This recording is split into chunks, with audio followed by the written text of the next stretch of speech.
माझी आज कीर्तन सेवा ठेवली आहे। आपल्या सर्वांच्या सेवेसाठी सर्वांच्या सेवेसाठी जगद्गुरु तुकोबारायांचा गोकुळची महती सांगणारा आणि कृष्णाची महती सांगणारा अभंग घेतला आहे। अभंग असा आहे, गोकुळीच्या सुखा अंत पार नाही लेखा, बाळकृष्ण नंदा घरी आनंदल्या नरनारी, गुडिया तोरणे करती कथा गाती नारी, बाळकृष्ण नंदा घरी आनंदल्या नरनारी, तुकामुळे छंदे येणे वेधिले गोविंदे, तुकामुळे छंदे मन मोहिले गोविंदे, बाळकृष्ण नंदा घरी आनंदल्या नरनारी। हा चार चरणाचा अभंग चांगल्या प्रकारे सोडवला जावा म्हणून निवृत्तीनाथाचे शिष्य माझे सद्गुरू श्री ज्ञानेश्वर महाराज मी त्यांचं स्मरण करतो आहे।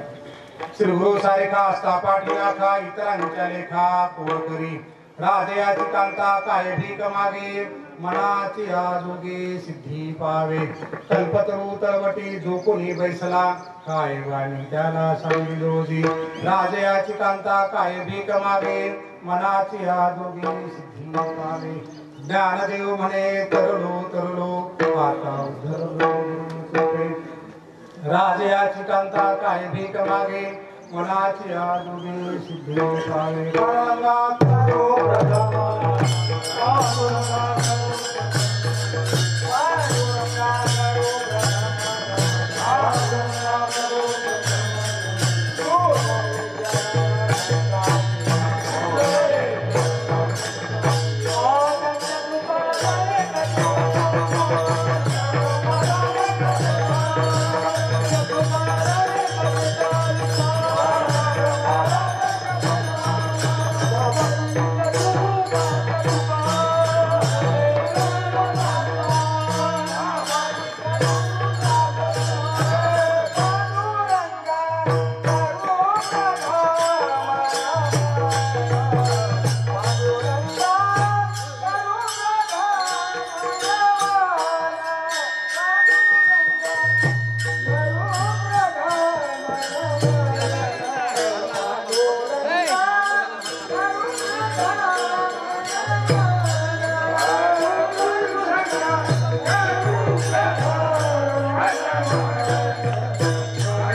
गोकुळीच्या सुखा अंत पार नाही रेखा, बाळकृष्ण नंदाघरी आनंदल्या नरनारी, गुडिया तोरणे करती कथा गाती गाणी, बाळकृष्ण नंदाघरी आनंदल्या नरनारी, तुका म्हणे छंदे येणे वेधिले गोविंदे, बाळकृष्ण नंदाघरी आनंदल्या नरनारी। असा चार चरणाचा अभंग आहे। कीर्तनाच्या प्रारंभी सर्व श्रोत्यांना विनंती आहे, कीर्तन चालू असताना किंवा कीर्तन संपल्यानंतर कोणी माझ्या पाया पडू नये। तुम्ही म्हणाल वारकरी संप्रदायाचा नियम आहे पाया पडायचा. वारकरी संप्रदायाचा नियम असा आहे, एकमेका लोटांगणी जाती पंढरीच्या भक्ता नाही अभिमान, पाया पडे जन एकमेका. एकमेकांच्या पाया पडायचा नियम आहे. मी एवढ्यांच्या पाया पडू शकणार नाही, कोणी माझ्या पाया पडू नये. पण माझ्या कोणी पाया पडलं, मी जर त्याच्या पाया नाही पडलो तर मी एक वेळेचं जेवण घेत नाही. कारण मी तुम्हाला सांगितलं ज्ञानोबरायांचा शिष्य आहे. ज्ञानोबराने ज्ञानेश्वरीमध्ये सांगितलं, पूज्यता डोळ्यानं देखावे, स्वकीर्ती कानी नाही ऐकावे, जे अमुकाशी नो आवी शेती लोका. ते तर सत्काराची की गोठी, की आदरेशी देईल भेटी, मरणेशी साठी नमस्कारिता. माझ्या भक्ताला आदर सत्कार आवडत नाही, आवडू नये. कुणी पाया पडलं तर त्याला मरण यातना व्हाव्यात, आणि जर होत नसेल मरण यातना त्याला तर तो माझा भक्त होऊ शकत नाही असं ज्ञानोबराने सांगितलं. पाया पडून गोकुळीच्या सुखा अंत पार नाही लेखा. सरळ अर्थ असा आहे, गोकुळच्या सुखाला अंतच नाही, आणि त्याचं जर गणित करायचं ठरलं, लेखा म्हणजे अकाउंट, गणित करायचं ठरलं तर इतकं आहे की त्याचं मर्यादाच नाही. त्या गणिताला गणित संपू शकत नाही. 10 आकडे 20 आकडे 25 आकडे किती आकडे गेले तरी संपणार नाही, असं त्या गोकुळचं सुख आहे. गोकुळीच्या सुखा अंत पार नाही लेखा. त्याला पारच नाही, इतकं अमर्याद सुख त्या गोकुळामध्ये आहे. गंमत बघा, बालकृष्ण हे दुसऱ्या चरणात जन्माला आले. जगद्गुरु तुकोबाराय पहिल्या चरणामध्ये आनंद म्हणतात, सुख म्हणतात. गोकुळच्या सुखामध्ये, गोकुळामध्ये प्रचंड सुख आहे. बाळकृष्ण नंतर जन्माला आले, म्हणजे बाळकृष्ण जन्माला येण्याच्या अगोदरही सुख आहे गोकुळामध्ये. भगवंताला कदाचित हेच आवडत असावं की जिथं चांगलं आहे सर्व त्या ठिकाणीच भगवंत येतो. ज्या ठिकाणी चांगून पण नाही, म्हणजे आर्थिक दारिद्र्य भगवंताला चालतं पण मानसिक दारिद्र्य चालत नाही.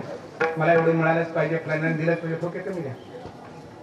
मला एवढं मिळालंच पाहिजे, फलानं झालंच पाहिजे, अपेक्षेपोटी कुणाकडे जायचं, अपेक्षेपोटी जवळ जायचं, अपेक्षेपोटी घरी बोलवायचं, अपेक्षेपोटी अजून कुठल्या कार्यक्रमाला बोलायचं. माऊली तर म्हणतात की श्रद्धाला सुद्धा मोठ्या माणसाला बोलवलं जातं. का बोलवलं जातं? तर त्यांनी काहीतरी देऊन जावं, आपलं नाव व्हावं म्हणून. आमचे वडील वारले तुम्ही भेटायला आलेच नाही, आमची आई वारली तुम्ही भेटायला आलेच नाही, असे लोक फोन करून आम्हालाही बोलवतात. आणि ते मोठे नाही हे पण बोलवतात. काय त्याच्या पाठीमागे हेतू असतो त्यास त्यांना माहिती. स्वतःहून जाणं वेगळं आणि लोकांनी बोलून घेऊन करणं वेगळं. मी फलाण्याचा भाऊ आहे, फलाण्याचा बाप आहे, फलाण्याचा लोक आहे, फलाण्याचा बिस्तान आहे, सांगायच्या पाठीमागे कुठे तिथे मोठे पण सांगायचं असतं. आणि भगवंताला नेमकं हेच आवडत नाही, आणि अशा ठिकाणी तो जातच नाही. तो कुठे जातो? गोकुळीच्या सुखा अंत पार नाही लेखा. गोकुळच्या सुखाला अंतच नाही, त्या ठिकाणी भगवंत जन्माला आहे. म्हणून आपण आज काला करतो. गो म्हणजे गाय, कुळ म्हणजे ज्यांच्या कुळामध्ये किंवा गाईचं कुळ जिथं आहे, जन्मानुजन्म वंशानुवंश ते पुन्हा पुन्हा तिथे आहे. आता आपण जर विचारलं की आपल्याकडे गाय होती का, तर ह्या बाबाला जर विचारलं ते काय सांगतील? हा आमच्याकडे होत्या 4 गायी. मला पण कळतं आमच्याकडे पण 2 गायी होत्या. आता विचारलं तर कुणाकडेच गायी नव्हत्या. कुणी चोरून नेऊन आपल्या खाऊ गाई आम्ही विकली आहे. कृष्णाचं नाव घेतो, कृष्णाचे भक्त आहोत, कृष्णाला गायीशिवाय दुसरं काही आवडत नव्हतं ही आम्हाला माहिती आहे. गायी वासरातच त्यांचं आयुष्य पूर्ण गेलं. त्याचंच नाव गोकुळीचं सुख. आमच्याकडलं सुख आम्ही घालून टाकलं. आमच्याला पोषण होत नाही, गायी आम्ही देऊन टाकल्या. आम्हाला उघडवड कळत होतं की घेणारा माणूस काय करणार आहे गायीचं पुढे नेऊन, तरी पण आम्ही विकून टाकलं. गमत कळली का? सुख कुठे नाही. मग आपण म्हणतो प्रयत्न करून भगवंत येत नाही, एवढी भक्ती करून आम्हाला का प्राप्त होत नाही. व्हायचं काही कारणच नाही, कारण आमचं मानसिक दारिद्र्य इतकं अवघड आहे की त्याला जागाच ठेवत नाही आपण. भगवंत अतिशय सोपा, इतका सोपा की मर्यादेच्या पलीकडे सोपा आहे. चोखोबाऱ्यांच्या झोपडीमध्ये जाऊन भात दही खातो भगवंत, सुदाम्याचे कोरडे पोळे खातो भगवंत, शेपरीची उष्टी बोरं खातो भगवंत. तो अवघड नाहीये. फक्त काय पाहिजे? मानसिक दारिद्र्य नसलं पाहिजे, मानसिकता सकारात्मक पाहिजे, भाव दृढ असला पाहिजे. ज्याचा भाव शुद्ध झाला दुरी नाही देवता. शुद्ध भाव असेल तर भगवंत दूर नाहीच आहे. तुम्ही महिनाभर नाही, रोज जरी यात्रा केल्या, रोज जरी वाऱ्या केला, काही नाही, काही पदरात पडण्याचं कारणच नाही. कारण मानसिक दारिद्र्य आमच्या सोबत चाललंय. म्हणजे घागरीला भोक आहे, रोज पाण्यात बुडू बुडू आपण बाहेर काढू लागलो, गळूनच जाणार आहे. हे भोक बुजलं पाहिजे. मग खाप्पर असलं तरी चालतं, त्याच्यात पाणी येतं. पण त्याला जर भोक असेल, सोन्याची घागर असेल ना, तरी पण त्याच्यात पाणी राहत नाही. म्हणजे भगवंत तिथे येत नाही. कुठे आलाय भगवंत? गोकुळामध्ये आला. गोकुळीच्या सुखा अंत पार नाही लेखा. ज्या गावामध्ये प्रचंड गायी आहेत, गो आहेत, गायी आहेत, त्या कुळामध्ये प्रत्येकाच्या घरोघर गायी आहेत, तिथल्या सुखाला अंतपार नाही. भगवंत दुसऱ्या चरणात जन्माला आले, पण पहिल्या चरणामध्ये सुख आहे असं जगद्गुरु तुकोबाराय सांगतात. त्याच्या पाठीमागचं कारण असं असलं पाहिजे की गावाचे जे प्रमुख असणार आहेत ते सात्विक असले पाहिजेत. त्या गावात असणारी माणसं सात्विक असले पाहिजेत. कुणाकडेही कसल्याही प्रकारचं दारिद्र्य नसलं पाहिजे. जर असेल अडीअडचणीनुसार तर हे प्रमुख जे असणार त्यांनी मदत केली असलं पाहिजे. कोण होते हो प्रमुख? मग नंद आणि यशोदा. त्यांच्याच पोटी जन्माला आले भगवंत. कार्य एवढं सोपं नाहीये. आतापर्यंत सगळे अवतार बघा तुम्ही, ज्या घरामध्ये परंपरेनं चालत आले आहे. जयाच्या कुळी चिंता झाली ईश्वराची पतिव्रता, जयाचे समजता हाती मी सदा. जयाचे वाचे पुढा भोजे नामनाच तसे माझे, जे जन्मसहस्त्री ओळगी जे एक वेळ या वया. अर्जुन आम्ही कुठे असतो? अशाच घरामध्ये जातो ज्या ठिकाणी नामस्मरण आहे, सत्यता आहे, सत्याला धरून आहे. भगवंत अवघड नाही, कलियुगात उलट सोपा झालाय. त्याला काय लागतं? सत्य बोलायला आवडतं, कुणाची फसवणूक केलेलं चालत नाही, मोठेपणा घेतलेला चालत नाही, अहंकार ठेवलेला चालत नाही, लबडी केलेली चालत नाही. आपण ठरवून ठेवावं सकाळपासून संध्याकाळपर्यंत एक दिवस तरी आपला असा जाऊ शकतो का?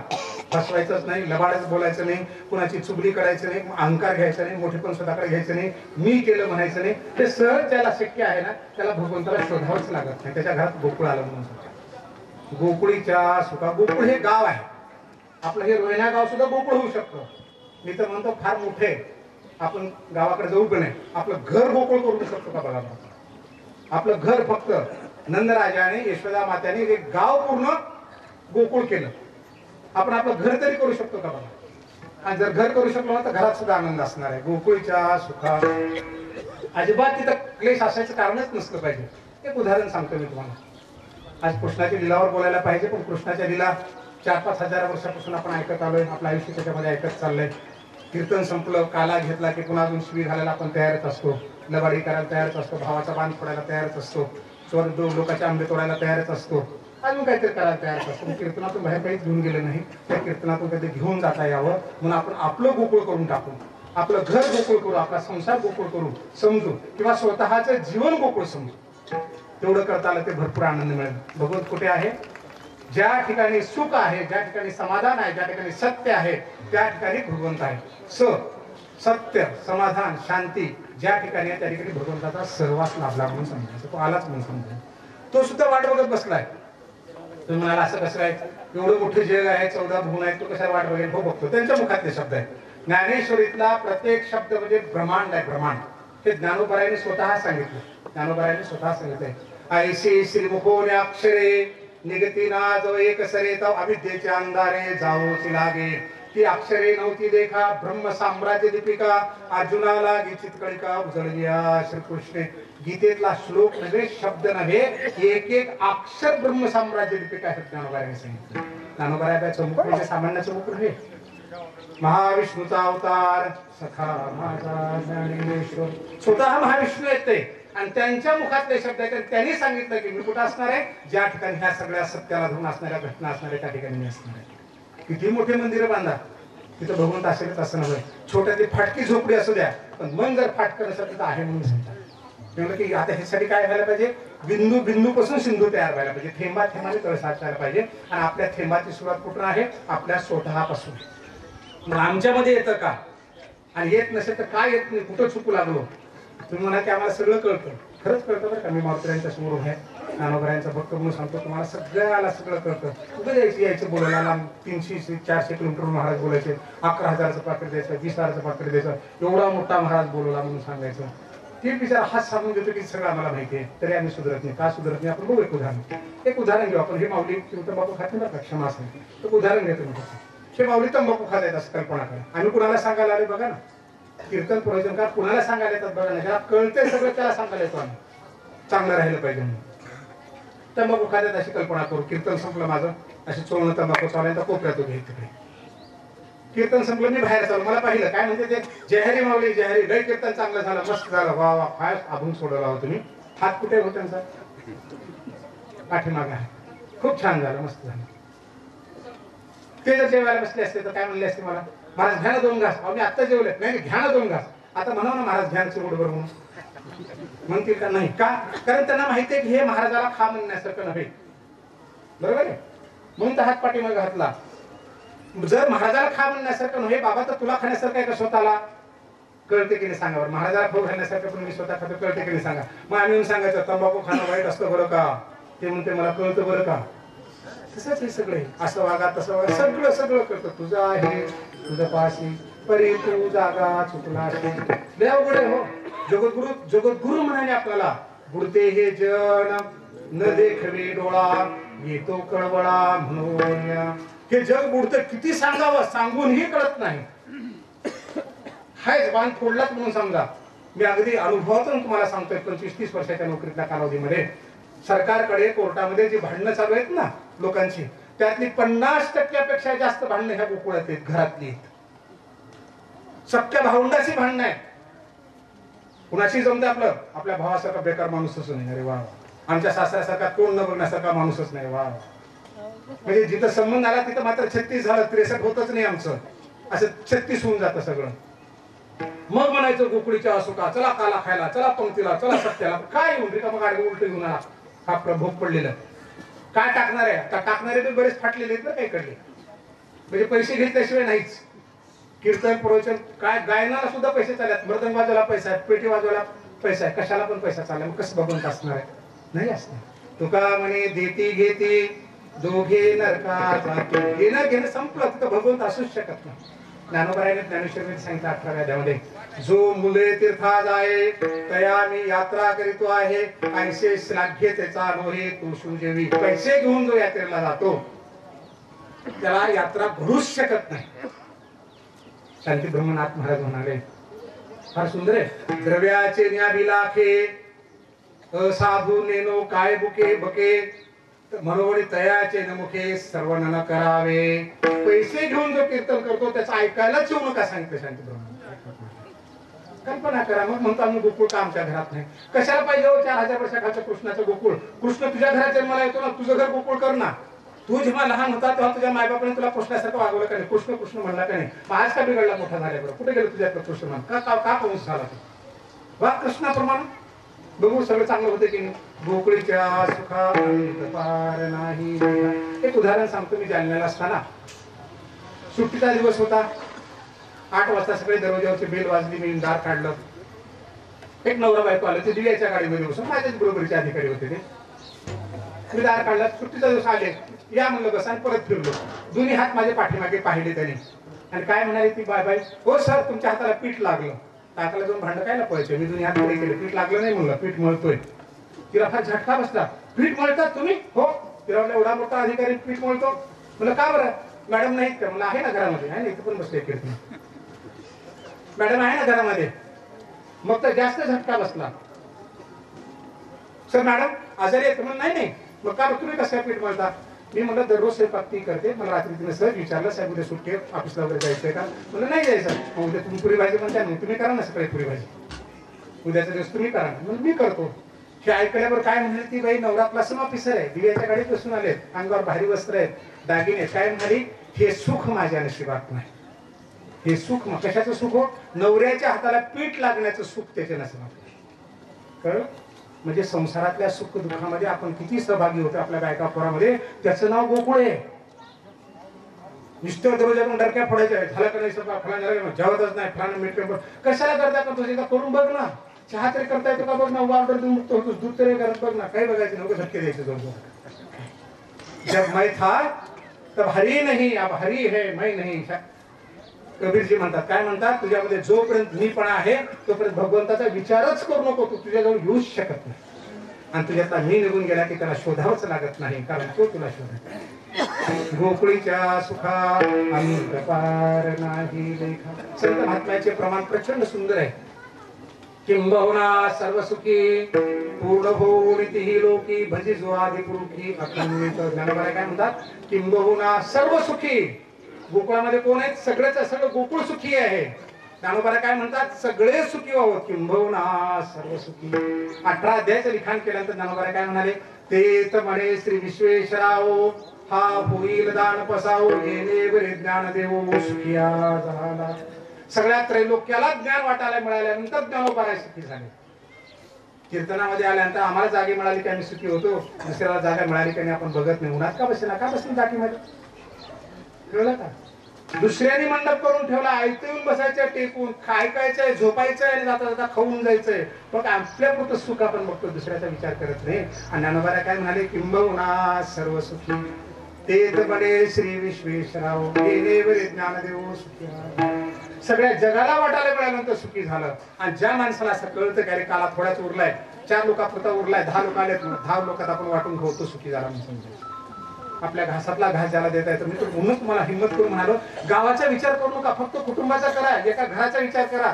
एक एक घर मिळूनच गाव होतं, गाव मिळून तालुका होतो, तालुका म्हणून जिल्हा होतो, जिल्हा म्हणून राज्य होतं, देश होतं, जग होतं. तयार आपल्या पुरतं आपल्या अवतीभुक्त तर करू शकतो का बघू ना आपण. गोकुळीच्या सुखा अंत पार नाही.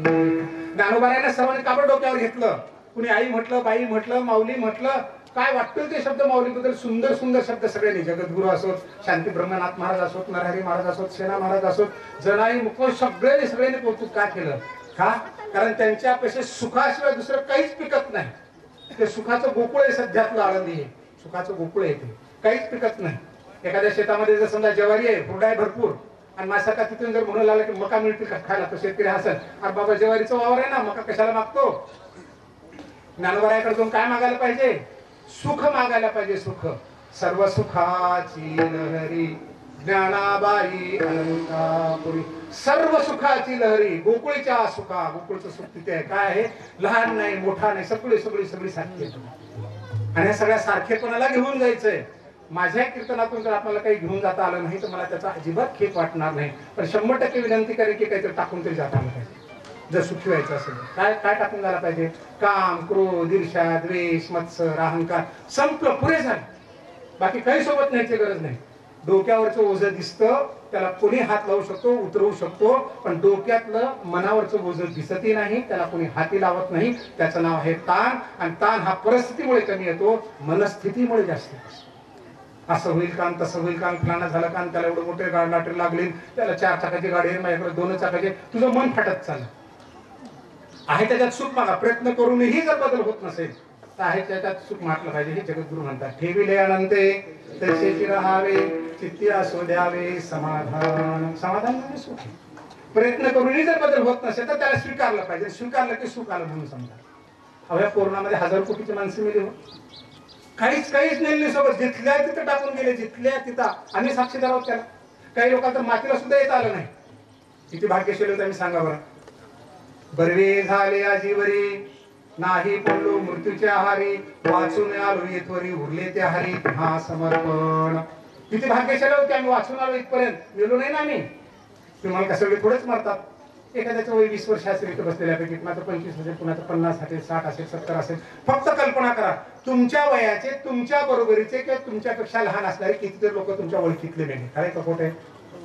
काय माझा? तुमच्या वयाचे, तुमच्यापेक्षा लहान किंवा तुमच्या बरोबरीचे कितीतरी ओळखीतले माणसं मेले, त्याच्यात तुमचा नंबर लागला नाही. हे भाग्य नव्हे का? भाग्य आहे ना. स्वर्गीचे अमर इच्छिता ती देवा, मृत्यूलोकी भावा जन्मा. त्याला इथे गोकुळ करा वाटतं का? नारायण नामे हो जीवन मुक्त, कीर्तन अनंत गाऊ गीते. इथं कीर्तन करा वाटतं. इहलोकीचा हा देह देव इच्छिता ते पाहे, धन्य आम्ही जन्मालो दास विठोबाचे झाले. ते म्हणतात खाली येऊन जगाव ह्या मृत्यू लोकांमध्ये. इथलं काय म्हणते? मेलेलं बरं. पेपर काढून बघा, रोज 2-4 आत्महत्या, रोज 2-4 आत्महत्या. अरे कुणासाठी आत्महत्या केल्या? फलाना झालं, बिस्ताना झालं, तो भांडला, ती भांडली, हे नाव ठेवलं, ते नाव ठेवलं. भोगललं जे केले कर्म झाले त्याची पुढे भोगाले. 100% भोगावं लागणार आहे. पेरलं ते उगवणार आहे. पेड़ बोये बबुल का आंबवा कहां से पाय. जर बाबळ पेरली तर आंबे लागणारच नाही, त्याला बाबळच येणार आहे, काटेच येणार आहे. चुकीचा वागला तर तो 100% तुला ते भोगावंच लागणार आहे. गैरसमजा, कुणाचं पोरग मदत करू शकत नाही, बाप करू शकत नाही, माय करू शकत नाही, राजा करू शकत नाही, कोणीच मदत करू शकत नाही, कारण तू जे पेरलंस तुला भोगावं. ज्ञानोबारायांनी ज्ञानेश्वरीमध्ये सांगितलं, केले काम न कर्म तैसे, फळ भोगावया धरणे बैसे, न फेडिता ऋण जैसे ओसंडीना. फेडल्याशिवाय ऋण फेडत नाही, तसं केलेलं भोगल्याशिवाय चुकत नाही. मग गोकुळचं सुख कुठे येणार आहे? त्या सुखाला कोणी दूर लोटलं? तू दूर लोटलं. तू दूर लोटलं. कसे असलं आपलं म्हणून सांभाळायला पाहिजे, तर स्वीकारायला पाहिजे. तुका म्हणे तेथे सुखा काय उरे, नाही समाधानी चित्ताची. गोकुळचं सुख तुकोबाराने कुठं सांगितलं माहिती का? तुझ्या मनानं समाधान राहा, चित्ताने समाधान राहा. तुझ्या मनाने समाधान राहा. एक उदाहरण सांगून आपण दुसऱ्या चरणाकडे जाऊया. गोकुळचं सुख कुठं बघू लागलो. मी तुम्हाला हिंमत करून सांगितली, आपलं स्वतःचं जीवन म्हणजे गोकुळ समजा, आपला संसार म्हणजे गोकुळ समजा, आपलं घर म्हणजे गोकुळ समजा, आपलं गाव म्हणजे समजा. कारण 4000 वर्षापुढचा इतिहास आज आम्हाला प्रेरणा म्हणून घ्यायचा आहे. आज आम्ही किती रुपये मारला की नंदाने असं केलं, यशोदाने तसं केलं, कृष्णाने तसं केलं, तर आमच्या पदरात काही विशेष पडणार नाही. पण त्यांनी जे चांगलं केलं तेच आम्ही केलं तर निश्चित आमच्या पदरात पडणार. म्हणून करायचंय. त्या सुखाला आपल्याला इथं शोधायचंय. गोकुळीच्या सुखा अंत पार नाही, शोधूनही सापडत नाही. असं जगाच्या पाठीवर बऱ्याच गोष्टी येतात, पण सुख हे असं आहे की आपल्या जवळ आहे, तुझा आहे तुझा पाशी, तरी तू जागा चुकल्याशी 100% आमच्या जवळ आहे. फक्त आम्हाला त्याला शोधायचं आणि दुरुस्त करायचं. एवढं केलं की जीवन अतिशय सुंदर. मानलं तर एक उदाहरण सांगून पुढे जातो असं म्हणाल तुम्हाला. एक कल्पना करा फक्त की आपण आपल्या सासरवाडीत गेलो, आपल्या सुनेच्या घरी गेलो. कल्पना आहे आपली, सुख बघा ना आपलं. तिथे गेलो ते बसायला चहा खुर्ची दिली, साफसूफ करून खुर्ची बसायला दिली, चहा दिला, दूध टाकून दिला, साखर टाकून दिला आणि सहज विचारलं चहा कसा झालाय. पुढे गेलोय आपण सासरवाडीत गेलोय, सुनेच्या घरी गेलोय, जावई म्हणून गेलोय, चहा दिला, तुम्हाला चांगला चहा करून दिला, विचारला चहा कसा झालाय. काय उत्तर असतं आपलं? काय चहा सारखाच असतो, त्यात काय विशेष. जेवायला वाढलं, खूप छान जेवण करून वाढलं, घ्या पाहुण्यातून थोडं पोट खराब करता, पुढे मुलांना आता झटके आपले. संध्याकाळी झोपायला व्यवस्थित गादी टाकून दिली, फॅन दिला, मच्छरदाणी दिल्या, झोप लागत नाही. इकडून तिकडे तिकडून आपलं उलटो का नुसतं गोड बोलायला येते. लॉकेटचं करतं का नाही, कपडेचं करतं का नाही, का गोड बोलून पाठवणार आहे. तडपीड चालू आहे आपली. घरला आलो, घरच्याने विचारलं का रे बाबा कसे सुनेचं हाय बरे का, काय बिना कामाची माणसं काय करायचं त्याचं, हे उत्तर. आता आपण दुसऱ्या दिवशी आपल्या लेकीच्या घरी गेलोय, आपल्या बहिणीच्या घरी गेलोय. कल्पना करा, आज काल आपण सुनेच्या घरी जाऊन आलो, आपल्या सासरवाडीत जाऊन आलो, आज आपण कल्पना करा की आपल्या लेकीच्या घरी गेलोय. बसायला खुर्ची नाही, चहाची कपशी फुटकी आहे, दूध नाही चहाला, कशी तर साखर टाकून चहा करून दिला आणि म्हणलं पाहुणे चहा कसा झालाय. काय उत्तर असेल बाबा? मस्त, हा मस्त आहे. लेकीचं घर आहे ना, बहिणीचं घर आहे, मस्त आहे. दुपारी जेवायला वाढलं, अतिशय साधं जेवण आहे. बाप पाहुणे घ्या ना अजून घास करा. आपण काय म्हणतो, मग तुम्ही पण घ्या ना. माणूस दुसऱ्याला तेव्हाच खाऊ घालतो जेव्हा तो आनंदी असतो, सुखी असतो. आपण त्याला म्हणतो तुम्ही पण घ्या. रात्री मच्छरदाणी नाही, गादी नाही, झोपलो उठलो, दुसऱ्या दिवशी घरी आलो, घरच्याने विचारलं कसे आपल्या लेकीच्या घरचे, बहिणीच्या घरचे. आपलं उत्तर काय असतं? बरेच गरीब आहेत पण सगळे खाऊन पिऊन चटणी मस्त आहेत. काल कसलं उत्तर देतं आपण? खायला लागले त्यांना. म्हणजे लेकीच्या घरी गेल्यानंतरची मानसिकता, तिथं आर्थिक दारिद्र्य आहे पण आमचं मानसिक दारिद्र्य अजिबात आमच्या जवळ नाही. आमच्यामध्ये मी नाहीच आहे. आम्हाला काय कळतंय की माझ्या बहिणीचा भाऊ आहे, मी बाप आहे तिचा, मी तिची आई आहे म्हणून मानलं, सगळं स्वीकारलं. आणि सासरवाडीला गेल्यानंतर आपल्यातला मी जागा झाला. जब मैं था तर भारी नाही, भारी है नाही. पुन्हा मीला कुठे टाकून द्या, टाकून दिल्याशिवाय सुख येत नाही. आणि आपल्याला चांगलं म्हणण्याचं, टाकून देण्याचं गुप्त हे आपल्याला घ्यावं लागेल. जगामध्ये कोणीही तुम्हाला आनंदी ठेवण्याचं गुप्त घेऊ शकत नाही. नाही म्हणजे नाहीचे त्रिकालावादी सत्य आहे. शिवाजीच्या पायाला जर जखम झाली, माझा क्लासमेट आहे तो 25 वर्षाखालचा, त्याच्या पायाला जखम झाली तर मी एवढंच म्हणणार तुझ्या पायाला लई लागले, पण वेदना त्याला सहन करायला, ज्याचे भोग त्यालाच भोगावे लागतील, ज्याच्या वेदना त्यालाच सहन करावे लागतील. म्हणून सुधरायचंय. आणि सुधारण्यासाठी मनुष्य हा देह न मिळे मागुता, मागूनही मिळत नाही. त्यातल्या त्यात हरीचे, कृष्णाचे, प्रभू रामचंद्राचे, हनुमंताचे दास आणि भक्त व्हायला तर अतिशय भाग्य लागतं. आणि सुदैवाने आम्ही सगळे तेवढे भाग्यशाली आहोत.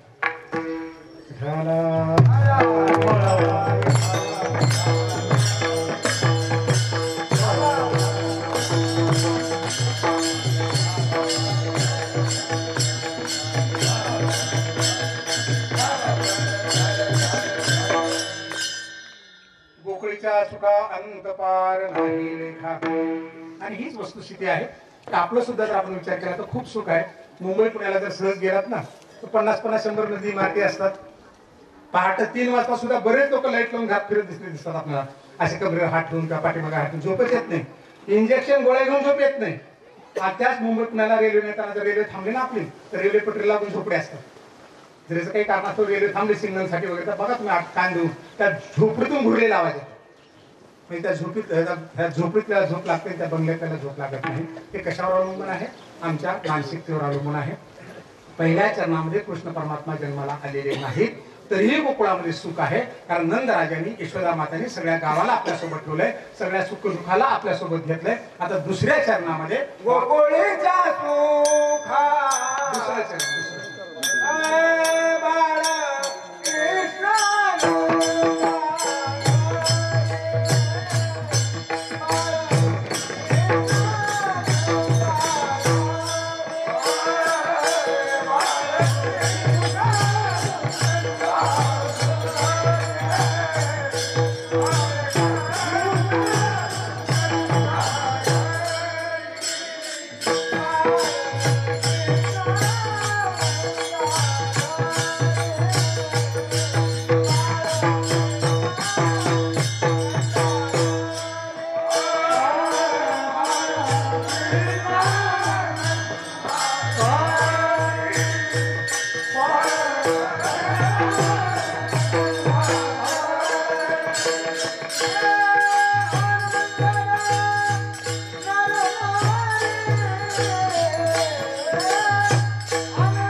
बाळकृष्ण नंदा घरी आनंदल्या नरनारी.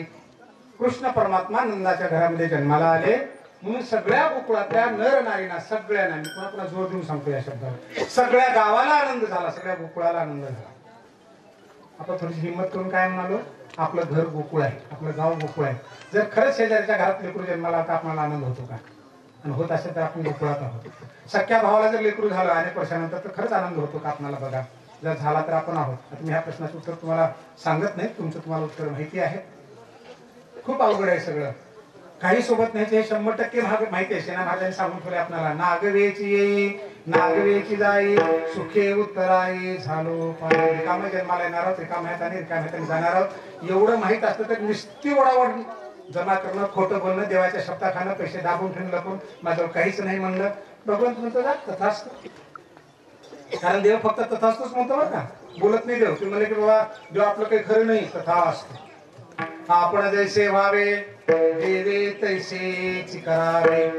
तुम्ही म्हणलात काय जी बरे का, काय खरे ना आपलं आपल्या पडल्या गौऱ्या जाऊन शमशानामध्ये, तथास्तु.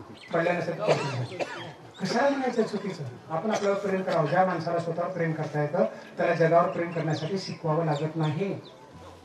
ज्याला स्वतःवर प्रेम करता येत नाही तो जगावर इतरावर प्रेम करूच शकत नाही, करूच शकत नाही. बाळकृष्ण नंदा घरी आनंदल्या.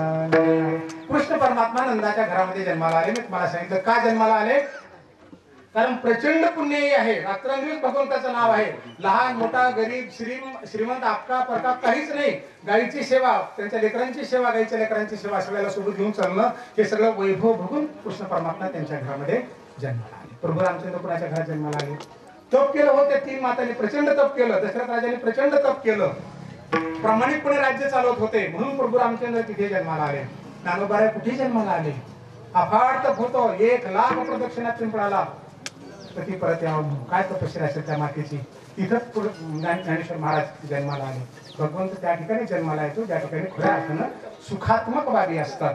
आता दुसऱ्या चरणामध्ये परमात्मा जन्माला आले. बाळकृष्ण नंदा घरी आनंदल्या. आनंद वाटला पाहिजे. आमच्याकडे आनंद नसतो, ते गंमत म्हणून तुम्हाला सांगतो. खरे खरं पण आहे, गंमतच न खरंच आहे. काही लोक कीर्तनाला येत नाहीत. आपण म्हणलं चला कीर्तनाला, नाही आपले फलान भाव तिथले मेल नाहीत का? 8च दिवस झाले, 10 दिवस टाळाय येता येत नाही. दुसऱ्याला मग तुम्ही चला, आमची सून बाळातीन झाली, कसं येता येतं? परवाच बाळातीन झाली.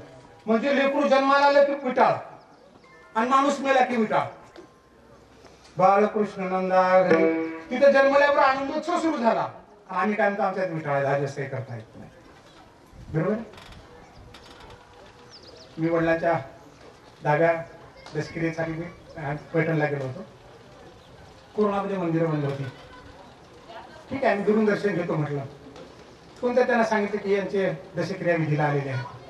तिथला जो कोणी माणूस होता तुम्हाला काय म्हणा, नाही साहेब तुम्हाला मध्ये येणार नाही. म्हणलं कोरोनामध्ये जाताच येते, पुढे दुरून तर दर्शन घेता येईल. नाही तुम्हाला विटाळ आहे, तुम्ही दशक्रिया विधी करायला तर विटाळ आहे, जायचं नाही. तुला कोणी सांगितलं असं?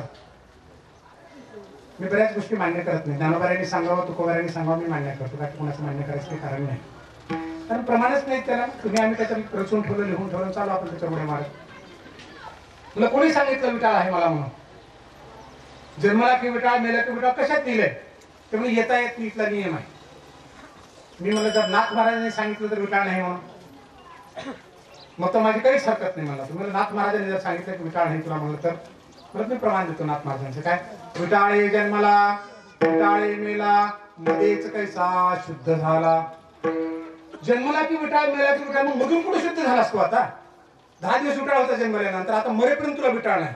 कुठे गेलास तर चालतं. मग कुठून शुद्ध झाला? दर्शन घेतलं, मग त्याने माघार घेतली, दर्शन घातलं. सांगायचं काय की आम्ही मनामध्ये गुंफून ठेवलं काही पण, असंच असतं तसंच असतं परंपरा.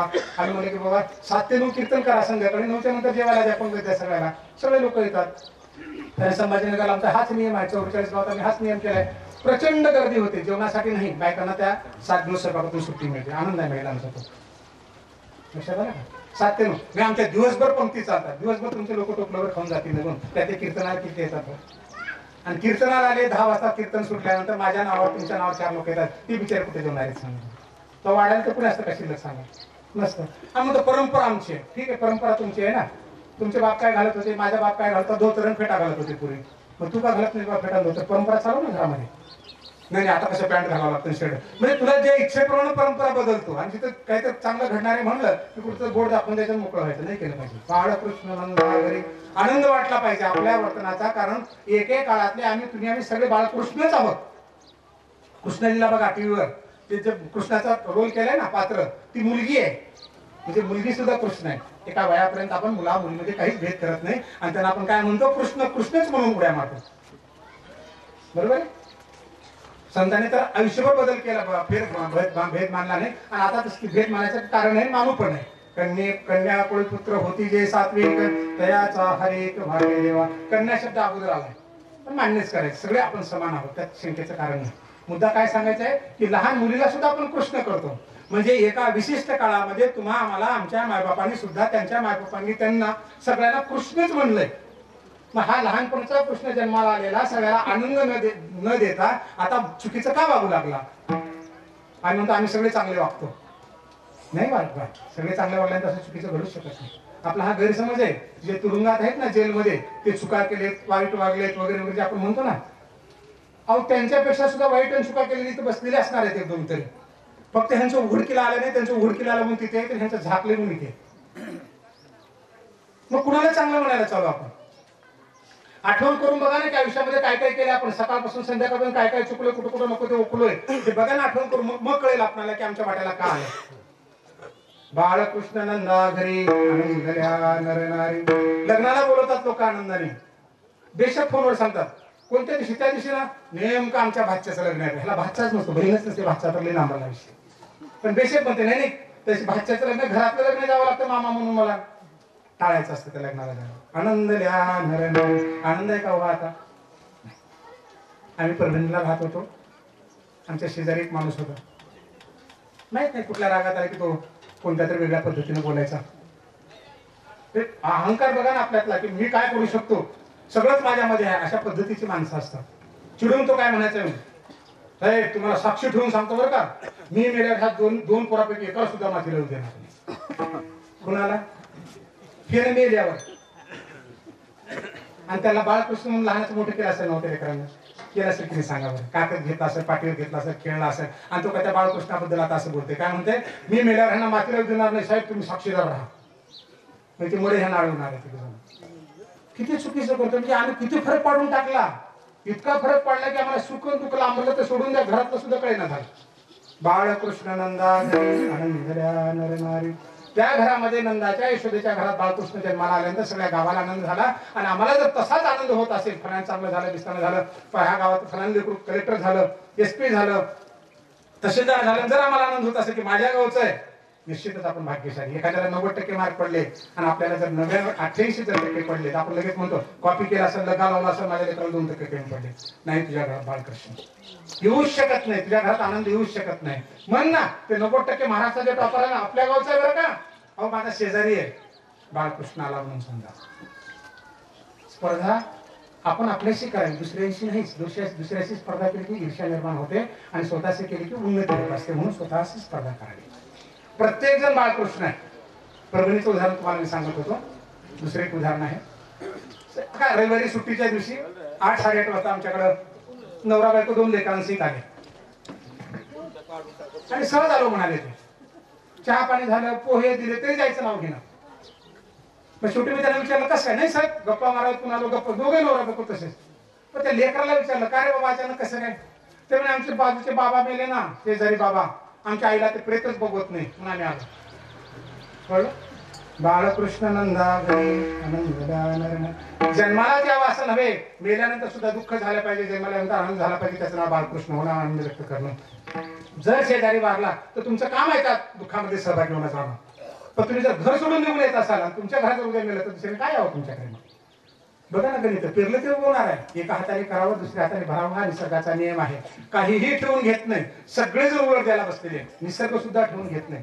ज्ञानोबरायाचं प्रमाण आहे ना, तरी कड्या तलवटी आपुलाच बोलू क्रीटी पडिसा दुखून उठी निमित्त योगे. एखाद्या डोंगराच्या पायथ्याला उभं राहून जर आपण ओम आवाज दिला ना तर थोड्या वेळात ओम आवाज परत येतो. आपला गैरसमज आहे, मी त्याला उगाच शिवी देते, शिवी दिली दुसऱ्या दिवशी चौथ्या दिवशी कुठून शिव देऊन बरोबर शिवी देईल म्हणजे देईल, नाही दिली तर माघारी पण तुमच्याबद्दल अपशब्द बोलेल. का ठेवून घेणार आहे कोण? नाही ना, अजिबात ठेवून घेणार नाही. पण आपला आनंदच व्यक्त करता आला पाहिजे. आणि जर आनंद एखाद्याबद्दल व्यक्त करता येत नसेल तर दुःख तरी करू नको. आपली लेकरं तुमची असोत, माझी असोत, 100% बाळकृष्ण आहेत. तुम्ही आम्ही बाळकृष्ण आहोत. यांना बाळकृष्ण करायचं किंवा यांना मोठं करायची जबाबदारी आमची आहे, तुमची माझी आहे. एक माझं घरचं उदाहरण सांगतो. आम्ही माऊलीनगरला राहायला गेलो. 7 वर्षाखालची घटना आहे. माझा मोठा मुलगा LLB शिकायला होता शेवटच्या वर्षाला. काय सांगतो मी, बाळकृष्णाचा आनंद कसा व्हावा आपल्याला. आपण मरेपर्यंत आपलं लेकरू 50 वर्षात झालं, 60 वर्ष झालं तर ते आपल्यासाठी बाळकृष्णच असलं पाहिजे. 80 वर्षाचा जरी म्हातारा असेल ना तर लेकराला काय म्हणते आपल्या, अरे बाळा जाऊ नको ना बाहेर. किती वर्षाचं लेकरू असतं ते, 60-65 वर्षाचं असतं. त्याला लेकरं झालेली असतात, त्याला नातवंड झालेली असतात. पण ह्या बापाला ते लेकरूच असतं, त्याला लेकरूच असतं. बाळा ऊन फारायला त्याला जपून जा, गाड्या जरा जपून चालवते. पेपरमध्ये बातमीला अपघात झाला, बाळा चाल. एवढ्या मोठ्याला 60-65, तो कलेक्टर असो, कमिशनर असो, मंत्री असो, कोणी असो, त्यासाठी ते लेकरूच असतं. बाळकृष्ण नंदा घरी आनंदल्या नरनारी. हे जर आपल्याला करता आलं तर वेगळ्यानं गोकुळमध्ये जायची गरजच नाही. हेच गोकुळ आहे आणि हेच करावं. संतांची अपेक्षा हेच आहे. मी 7 वर्षाखाचं उदाहरण सांगत होतो. माझा मोठा मुलगा LLB शिकायला होता.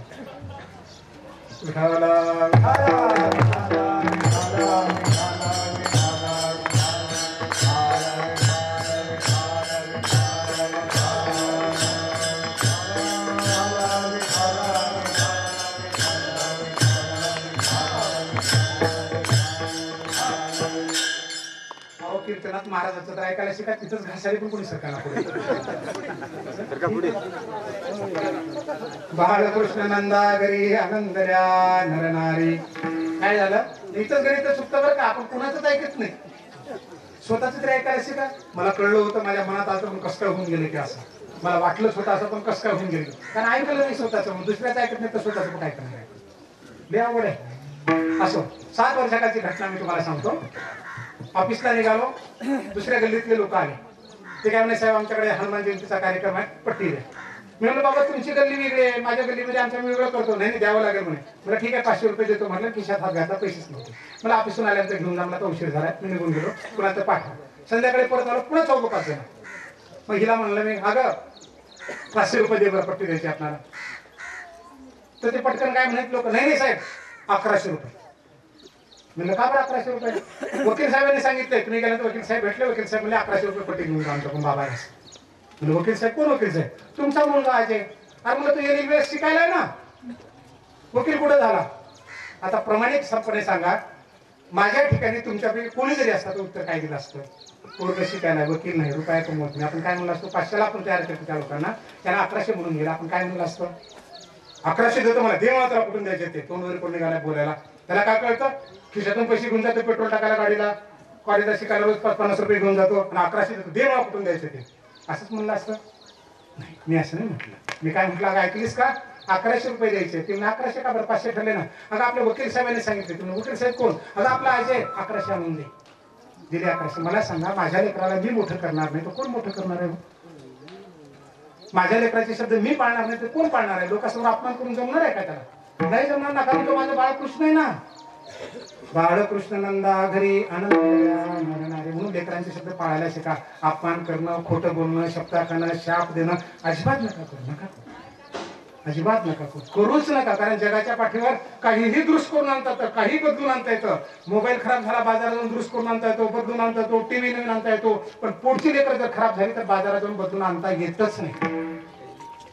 आणता येतात काय? आणताच येत नाही. कुठे जाऊन बदलून आणता येतं? म्हणून जे असेल ते असेल, काळ आहे, बुटका आहे, कमी बुद्धीचा आहे, नापास झालेला आहे, जे काही असेल ते तुझं आहे, तू त्याला स्वीकार. उगा गर्दा करता मंगळसूत्र विकून शिकवलंय, कर्ज काढून शिकवलंय, शिकवायचं नव्हतं मग.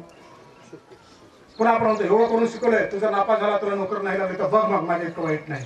सगळ्यात तुम्ही अशा धमक्या दिल्या आणि गेलं म्हणून तर रोज पेपरला बातमी आहे का नाही सांगू. महाराष्ट्रात एक तरी मोठे विद्यार्थी होता आत्महत्या करतो, रेल्वे खाली पडून मरतोय, त्याच्यात तुझा नंबर लागला तर मग काय करसाल तुम्ही? बाळकृष्ण नंदा घरी आनंद सांभाळायचं का स्वतःला. हाच बाळकृष्ण आहे. कृष्णाच्या लीला करायच्या आहेत, पण आमच्या जीवनामध्ये कृष्ण कृत्य कसं उतरतं ते बघायचं आम्हाला. वेगळं करून जमणार नाही. नुसतं कृष्णाचा रामाचा पाळणा हरवलं म्हणजे संपला अशातलं होत नाही. तुझ्या घरात ऑलरेडी पाळणा हरलेला आहे, त्याला कृष्ण म्हणून जग. त्याला समजून सांग, बाळा आपण फार गरीब आहोत, 2 एकर शेत आहे, आपण रोजगार करतो. तू जर नापास झालास ना तर तुला पण येऊन शेतात करावं लागेल. काही चटणी भाकरी असू द्या, त्याच्यात आपल्याला आनंद मानावा लागेल. पण तुला जर नोकरी लागली, मोठा झालास, आम्ही पण शांती साथ जगून तू पण चांगलं जगशील. मग आत्ताच संधी आहे, कर अभ्यास. मी तुम्हाला काय म्हणलो, गोकुळ कशाला म्हणायचं? आपल्याला स्वतःला म्हणा म्हणलं गोकुळ. आता बरेच तरुण मुलं मुली दिसत आहेत इथं बसलेली, आई वडिलांसोबत आले असतील, स्वतः आले असतील, म्हणजे विद्यार्थी आहेत. यांच्यासाठी गोकुळ काय? यांच्यासाठी यांचं पुस्तक म्हणजे गोकुळ. चालेल, गोकुळीच्या सुखा, त्या सुखाला जर यांनी स्वीकारलं, कशाला? त्यांच्या पुस्तकाला. 200 पानाचं 400 पानाचं कॉलेजला आहे, कुठं काय एमपीसीच्या परीक्षेला काही का असणार, 300-400 पानाचं पुस्तक. पुस्तकामध्ये कुठं सुख आहे? त्या पुस्तकात कुठं आनंद आहे? कारण पहिल्या चरणामध्ये सुख पाहिले आपण, दुसऱ्या चरणामध्ये आनंद बघतोय. बरोबर आहे ना? गोकुळीच्या सुखा अंत पार नाही लेखा, बाळकृष्ण नंदा घरी आनंदल्या नरनारी. पहिल्या चरणामध्ये सुख आलंय, कृष्ण परमात्मा जन्माला आले नव्हते तेव्हा, आणि कृष्ण परमात्मा जन्माला आल्यानंतर आनंद आलाय. बरोबर आहे? ह्या दोन्ही चरणामध्ये मिलाप करून असं म्हणालो की ह्या लेकरांसाठी गोकुळ म्हणजे यांचं पुस्तक आहे अभ्यासक्रमाचं. काय आहे त्या पुस्तकामध्ये? अहो काय आहे, कशाला काय नाही त्या पुस्तकामध्ये. त्या पुस्तकावर जर गोकुळ असं काही प्रेम केलं, कृष्णासारखं जर प्रेम केलं, त्याचा जर अभ्यास केला, तर ह्या 200, 400, 500 पानाच्या पुस्तकामध्ये त्याला पाहिजे ते आहे. जो पाहिजे तो आनंद आहे. डेप्युटी कलेक्टर त्या पुस्तकात आहे, तहसीलदार त्या पुस्तकात आहे, इंजिनियर त्या पुस्तकात आहे, डॉक्टर त्या पुस्तकात आहे. सांगा बरं, आहे की नाही सांगा? ह्या पुस्तकं लिहायची का? लिहिलेली वाचायची आहेत, फक्त लिहिलेली वाचायची आहेत. बाळकृष्ण नंदा घरी. तो नंदा आहेस ना, बाळा आहेस ना बाळा, मग करतो. कृष्णाने जाऊन युद्धकला शिकली, तुला युद्धकला नाही शिकायची, तुला फक्त पुस्तकातलं पाठ करायचं.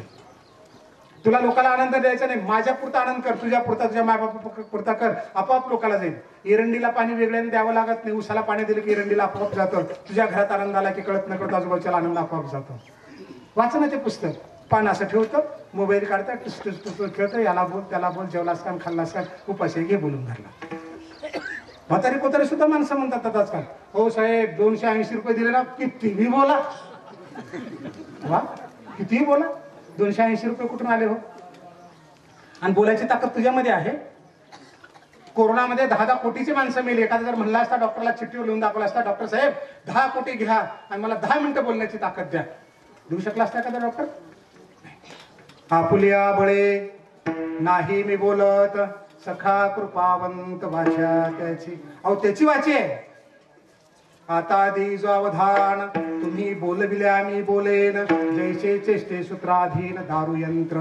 तुझ्या हातात काय ताकद आहे बोलायची? आजारी पडला, अंतरावर पडला, तो भूक फुक तोंडात हवा जाते, काय बोलास कळत नाही समोरच्याला, गणती वाजून माणसं बोलावं लागतं. कुणीच सांगितलं? मग हो ना बाळकृष्ण, घे ना आनंद, राहा ना आनंदाने, सगळं कर ना, देवाणघेवाण व्यवस्थित कर ना, आहे ना तुझ्या जवळ. संसार आनंदाने कर ना. किती लोकांचा संसार करायचा आपल्याला आनंदाने? बाळकृष्ण नंदा घरी आनंदल्या नरनारीने. आनंद शब्दावर बोलतो. किती लोकांचा संसार करायचा? माय बाप लेकरवाळे 4-5-6 लोक घरातले संपले. अहो ज्ञानोबांनी त्रैलोक्याचा संसार केला.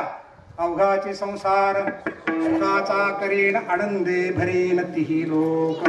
तिन्ही लोकांना आनंदाने भरलं. बाळकृष्ण नंदाच्या घरात जन्मात आला, सगळ्या गावाला आनंद झाला. तुझ्या लेकराकडे बघून, तुझ्या गावातल्या लेकराकडे बघून, त्याचं कौतुक बघून तुलाही आनंद झाला पाहिजे, तुझा संसार आनंद झाला पाहिजे. कारण त्या ज्ञानोबा तुकोबांचे आम्ही भक्त आहोत, त्यांनी त्रैलोक्याचा संसार केला आहोत. अवघाचे संसार सुखाचा करीन, आनंदे भरीन तिही लोक. त्रैलोक्याला आनंदीन म्हणतात. त्रैलोक्याला शांतीब्रह्म एकनाथ महाराजांनी पण सांगितलं, त्रैलोक्याला आनंदी करायचं. शांतीब्रह्म एकनाथ महाराज पण बोलून गेले. तुकोबाराय आनंदाबद्दलच बोलून घ्या. आनंदाचे डोही आनंद तरंग, आनंदाचे अंग आनंदाची. आनंद आनंद सगळे शब्द आले. जगद्गुरु तुकोबाराय सांगतात, ज्ञानोबाराय सांगतात, सगळे सांगतात. कारण आनंद हा शब्द असा आहे की ज्याला विरोधार्थी शब्दच नाही. सुख म्हटलं की दुःख आहे, सत्य म्हटलं की असत्य आहे, पास म्हटलं की नापास आहे, जय म्हटलं की पराजय आहे, हिंसा म्हटलं की अहिंसा आहे, आशा म्हटलं की निराशा आहे. पण आनंद म्हटला की विरोधार्थी शब्दच नाही, म्हणून आनंद शब्द आलाय बाळकृष्ण जन्माला आल्यानंतर. बाळकृष्ण नंदा घरी आनंदल्या नाही, म्हणजे तुलना नावाचा प्रकार संपूर्णच केला. तुलनाच करायची नाही.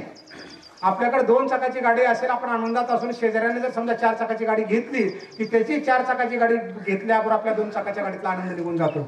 गाडी आपल्या जवळच आहे. मोटरसायकल कुणी घेऊन गेली नाही, फक्त त्याने 4 चाकाची आणली. कार घेतली त्याने, तुझ्या गाडीतला आनंद निघून गेला. कुणी घालवला?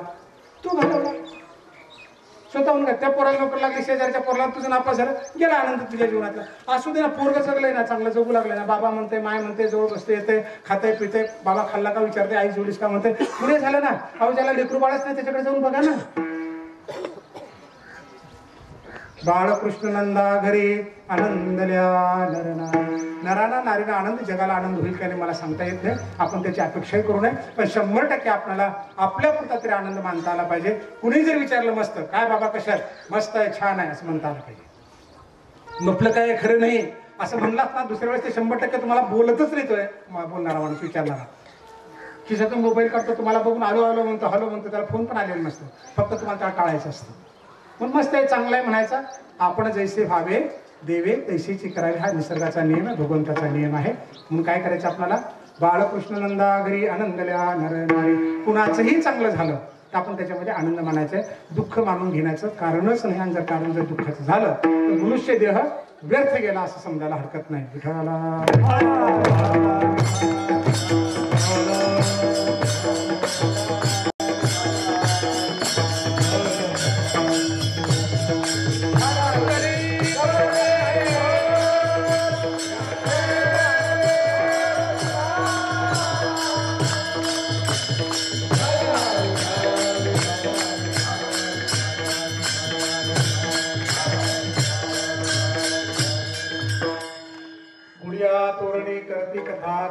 तिसऱ्या चरणामध्ये आपण गुडिया तोरण का बरं करावे लागलं हे पाहणार आहोत. गुडिया तोरणे करती कथा गाती घाणे.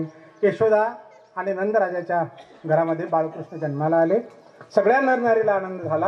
आणि काय सुरू झालं, करती कथा गाती गाणे. गुडिया तोरण उभं करू लागले आणि आनंद व्यक्त करू लागले. एके दिवशी नाही, कृष्ण परमात्मा जोपर्यंत होते तोपर्यंत कृष्ण परमात्म्याच्या कथा निर्माण झाल्या, कहाण्या निर्माण झाल्या आणि त्यांच्या गुडिया तोरणं उभारण्यात गेल्या. आज तेव्हाच नव्हे तर आजपर्यंत सुद्धा काय कथा निर्माण झाल्या बघा. किती सुंदर सुंदर काम भगवंतांनी केलं. गुडिया तोरणे करती कथा गाती गाणी. आजी आपण गुढी उभा करतो, हे गुढ्याचे एक प्रकारचे सगळे झेंडे लावले आपण कृष्ण परमात्म्याची आठवण म्हणून. कारण त्यांच्या कथा झाल्या. कृष्ण परमात्मा जर एवढ्या कथा करू शकतात, एवढे चांगले कार्य करू शकतात, तर आम्हाला 4-2% तरी करता आलं पाहिजे. कृष्णाच्या तुलनेत नाही तर नाही, पण त्यांनी दाखवलेल्या मार्गावर जाऊन तरी करता आलं पाहिजे.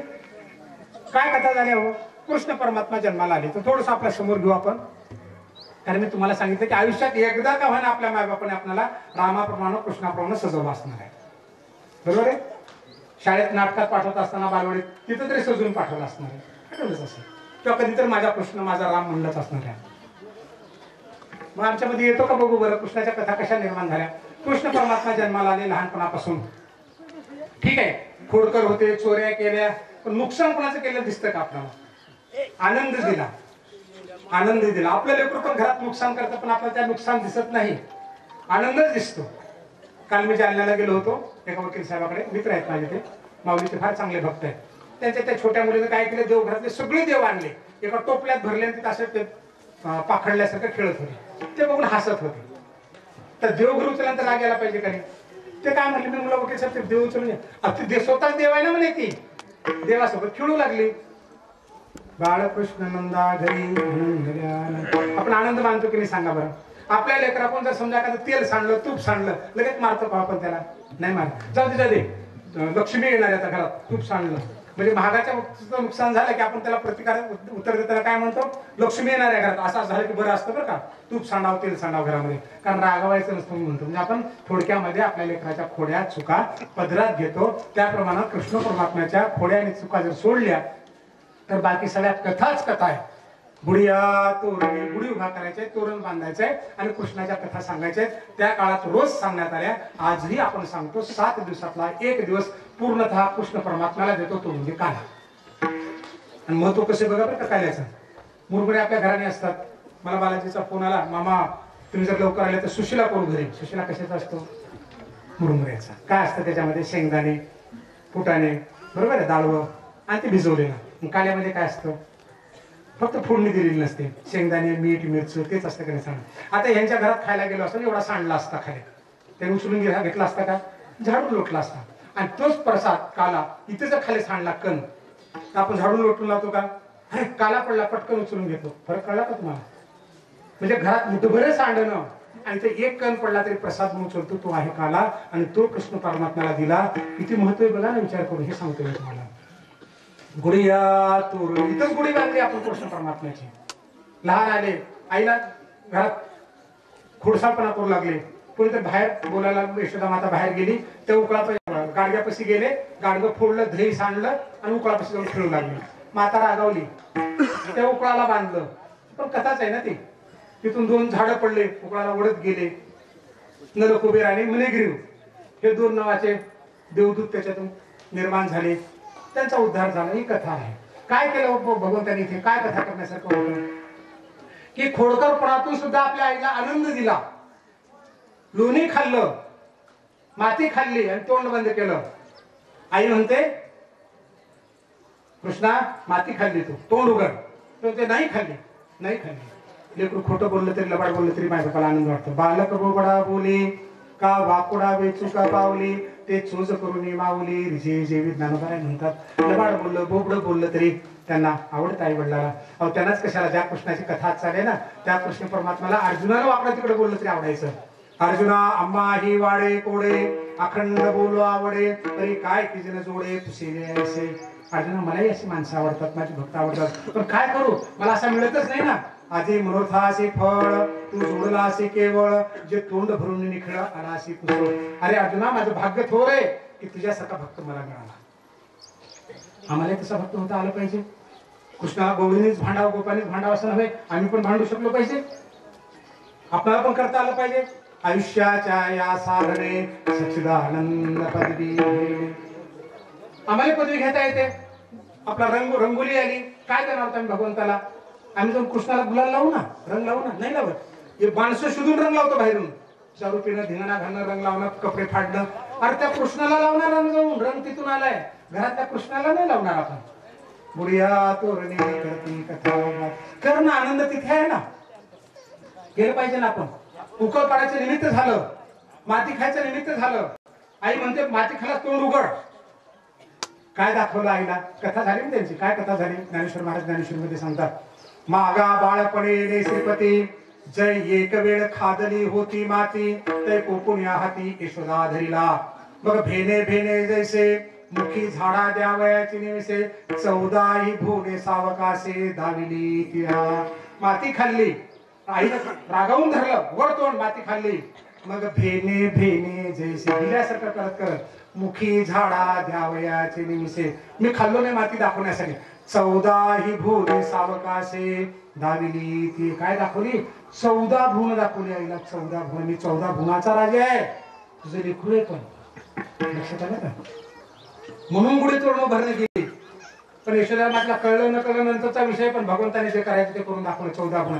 विश्वव्यापक कमळापती त्याची गवळणी कडी. अरे विश्वाला वापरून उडणार आहे, पृथ्वी तळ नव्हे, विश्व विश्व. आणि तो त्या गवळणीच्या काठीवर बसते. कथा होणार नाही का सांगावं? आपल्याला कमीपणा वाटतो, मानपणा वाटतो. कीर्तना जर आलं तर खुर्चीवर बसलं तर बरे, इकडे बाजूला बसलं तर महाराजाच्या पुढे बसलं तर बरे, मी मागे बसतो का राग लोक सुद्धा त्याला कमी करत नाही. अरे कशी कथा होईल तुझी? आपण तर ते कथा झाली माय न सांगण्यासारखी, तसली कथा होईल बा त्याची. गुडिया तोरणे कथा. जीवन खूप सुंदर आहे. ह्या सौंदर्याला आम्हाला फुलवता आलं पाहिजे. आम्हाला दुसरं कोणीही तुमचं सौंदर्य फुलवणार नाहीत म्हणजे नाही, तुम्हाला फुलवता आलं पाहिजे. मस्त चांगलं आहे, छान आहे, गोड आहे, मस्त ठीक आहे. लेकरं करतात. कुठपर्यंत घराने सांगायचे? तो कोण तुमचं घराने ऐकायला बसले? काय घराने सांगायच्या? गवळी नेऊन कृष्णाच्या आईला गाडगं फोडलं, लोणी खाल्लं, कृष्ण दिसलाच नाही तुझा. 8 दिवसात गाडगे फोडून 3 दिवसापासून आलाच नाही माझ्या घरात आईला. म्हणजे काय? ये म्हणाव, गाडगं फोडलं तर फोडलं, ये म्हणाव. असेच गाराने आहेत ना नागपाचांची भारुडं गवळीने, असेच एक तिने सांगितलं. याला म्हणतात कथा निर्माण होणे, गीता निर्माण होते. कृष्ण परमात्म्याच्या गीता काय निर्माण झाल्या करतात? त्याच्यामुळे झालं. धेनासूर आला, वक्त्रासूर आला, बकासूर आला, त्यानंतर ते पुतना आली. ठीक आहे, सगळ्यांनी कष्ट दिले, त्रास दिला, त्यांचाही उद्धार केला ना. हो तो संकाधिकाचे निमाणे सायुज्य सौरसुदीला पुतणे, जे विषयाचे निस्थान पाणे. गाई आणि गोपासले नवीन निर्माण करून टाकले, म्हणून कथा झाली भगवंताची. आम्हाला करता येतं का बघू? आम्हाला नवीन गाई वासर निर्माण करायचे नाही, आहे ते तरी सांभाळता येतात का बघा. आता चाराच नाही, फळानं नाही, गाय दूधच देत नाही म्हणायचं, नेऊन विकून टाकायचं बाजारात, आणि त्याने काय त्याला काय वेगळं करून टाकायचं जनावरांचं. हे पाप नंतर काय असणार आहे? मग कृष्णाची कथा ऐकणाऱ्या माणसांनी तर सांभाळ करावा. लहानपणापासूनच्या कथा आहेत पूर्ण शेवटपर्यंत. कंसाला 10 वेळेस सांगितलं तुला माफ करतो, अजून सुद्धा माणसात आहे, सोड माझ्या आई वडिलाला, अजून सुद्धा माणसात आहे. नाही ऐकलं म्हणून जाऊन मारावं लागलं. अहो प्रसंगावर कृष्ण परमात्मा पळून गेला कालयवनाला, त्यांचं नाव पडलं रणछोड दास. ही पण कथा आहे ना. भगोडा म्हणतात कृष्णाला, भित्रा म्हणतात. हो, हरकत नाही. म्हणजे प्रसंगानुसार माघार घेणं म्हणजे हार नसते, त्या परिस्थितीवर मिळवलेला विजय असतो. मग आपण काय शिकलं पाहिजे? बघून घेतो त्याची. अरे सोड, चुकला असेल 2-4 दिवसांनी म्हणून दादा माझं चुकलं बरं का, उगाच तुझ्या बांधाच्या बाजूने जाता जाता काय माझ्या नोकर माणसानं फोडलं की बा तो पूर्वपत करून घेतो, नको भांडू बघा. नाही आपण सोडत. इथं घडलं, कानावर ऐकलं लगेच काठीपुरात मुहूर्त मारायला. म्हणून तर खून चोऱ्या चालू येतात, काय रोजच्या आपण पेपरला बातम्या येतच राहतात, असं घडलं तसं घडलं म्हणून. नका ना करू. जर कृष्ण प्रसंगावर मात करण्यासाठी जर पळून जाऊ शकतो तर तू मानसिकतेनं तरी पळून जा. 4-2 दिवस तेवढी वेळ टळली की 12 वर्षाची वेळ टळली म्हणतात लोक, टळून जाईल ना. मग घरी आल्यानंतर आपल्याला कळतं की रागाच्या भरात उगाचच बोलून गेलून झटका बसला म्हणून. सांभाळणार ना.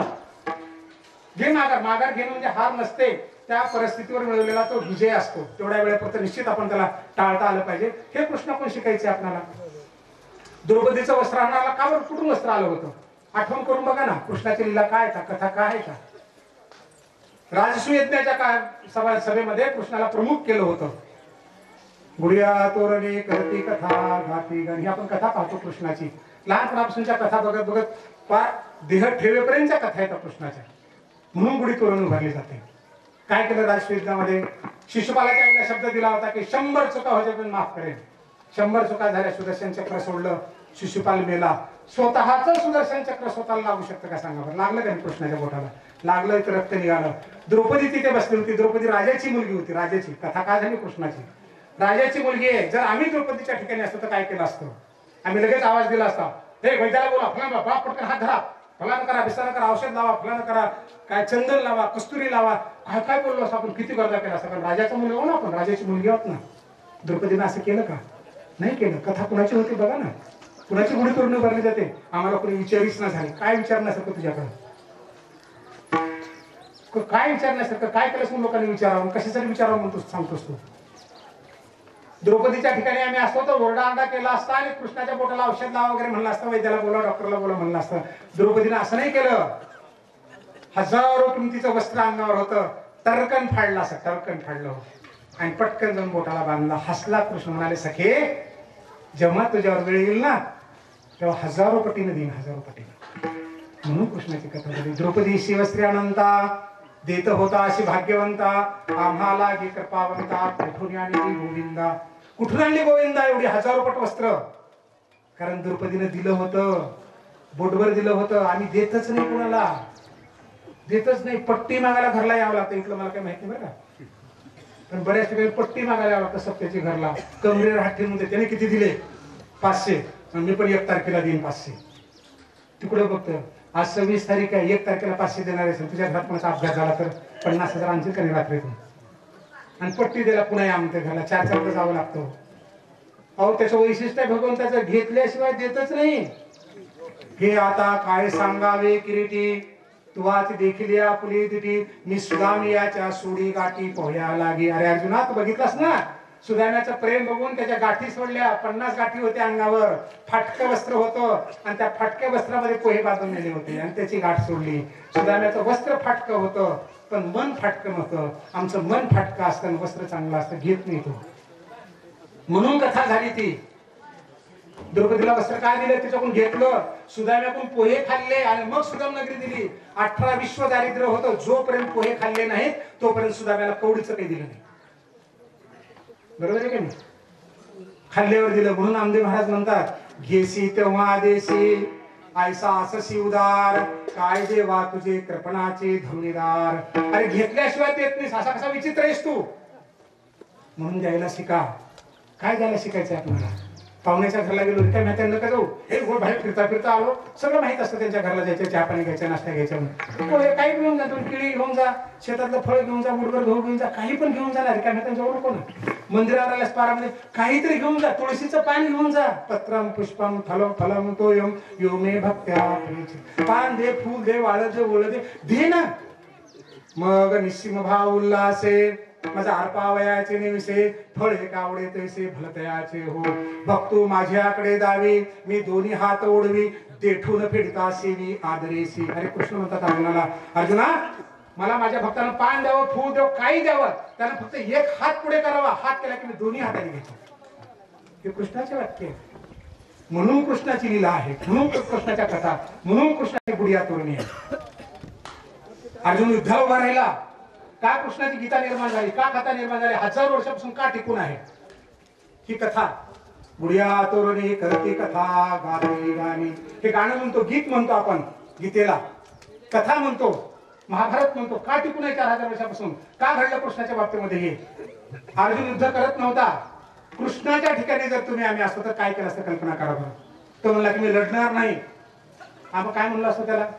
ते येड्या 13 वर्ष तपश्चर्या केली त्यांना मारणार आहे म्हणून, तुला विसरलास का? तुझ्या बायकोचं वस्त्र फेडलं होतं हा म्हणलं असतं की नाही? आपण युद्ध करत नाही म्हणतो, पागल कुठला की येडा कुठला की, हे बोललो असतो मी. पुन्हा काय म्हणलं असतं?